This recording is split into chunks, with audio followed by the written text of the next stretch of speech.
Hi, my name is Tasha and I'm a breast cancer surgeon. And today we're diving into the 10 most commonly asked questions about breast cancer and health. I'll not only answer your questions, but also explain the science behind them so you can better understand your body and your health. How can I tell if a lump in my breast is cancerous?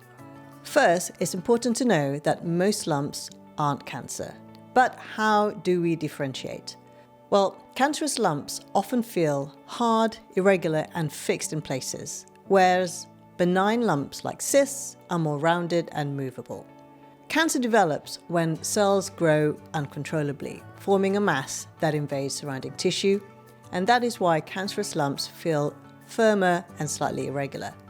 Meanwhile, cysts are fluid-filled sacs, and fibroadenomas are benign growths, and these are non-invasive and they tend to form smoother, mobile and soft lumps. Still, imaging like mammograms and ultrasound scans and sometimes biopsies are essential to confirm whether a lump is benign or malignant.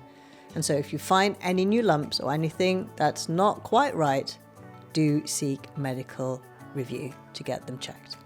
Will I lose my breast if I am diagnosed with breast cancer? Not necessarily.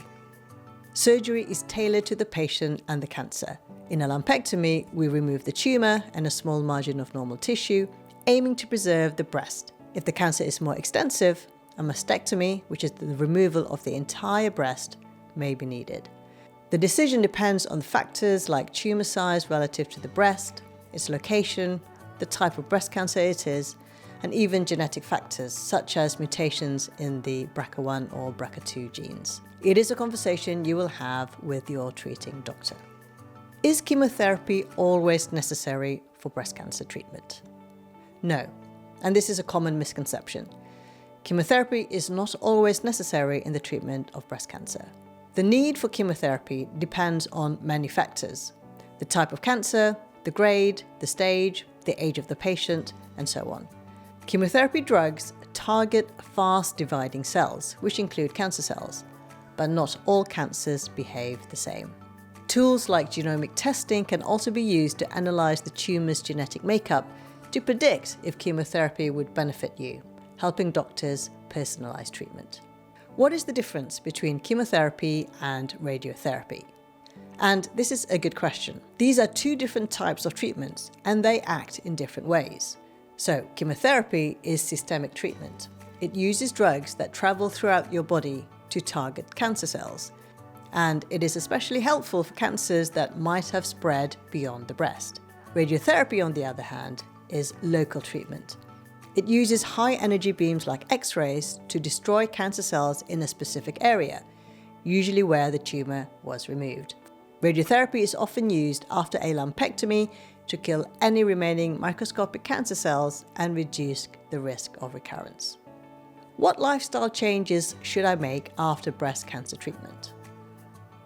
Life after treatment is about reclaiming your health. Exercise and staying active has been shown to reduce recurrence risk, improve mood, and combat fatigue. And this is really important, especially following breast cancer treatment. Nutrition is also key. Focus on whole foods, limit processed sugar and processed foods, and include anti-inflammatory foods like leafy greens and berries. And don't underestimate emotional and mental health. Connect with support groups, practice mindfulness, or consider seeing a therapist to help process the emotional impact of cancer. Can I get breast cancer again after treatment? Yes, unfortunately, there is always a risk. This can be local recurrence in the same breast or chest wall, or a distant recurrence where cancer spreads to other parts of the body. Being breast aware is really important, as nobody will know your body better than yourself. After surgery and radiotherapy, your breast or chest wall will feel very different. And knowing your new normal is important to make sure that anything abnormal can be detected. And if you are scheduled to have annual mammograms, then do make sure you attend them as well. Do mammograms hurt, and are they safe? Mammograms can be a little bit uncomfortable because the breast is compressed between two plates to get a clear image, but the discomfort only lasts a few seconds. As for safety, mammograms use very low doses of radiation, The benefits of early detection far outweigh the minimal radiation risk. Mammograms can catch cancer early when it's most treatable, which is why regular screening is recommended for people over a certain age. How can I reduce my risk of developing breast cancer? While you can't eliminate risk entirely, lifestyle plays a big role. It is important to eat a healthy diet, minimize consumption of ultra-processed foods, and limit alcohol. Maintaining a healthy weight and exercising regularly has also been shown to reduce cancer risk. Are breast implants safe if I've had breast cancer? Yes, implants are generally safe. For women undergoing reconstruction after a mastectomy, implants are a common choice. Some concerns arise around BIA-ALCL, which is breast implant-associated anaplastic large cell lymphoma, which is a rare type of cancer. If you are considering implants, your surgeon will discuss the risks and benefits and tailor the options based on your health and preferences. Does breast cancer always cause a lump? No, breast cancer doesn't always present as a lump. Other signs include skin dimpling, nipple changes, nipple inversion, spontaneous nipple discharge, changes in the breast shape.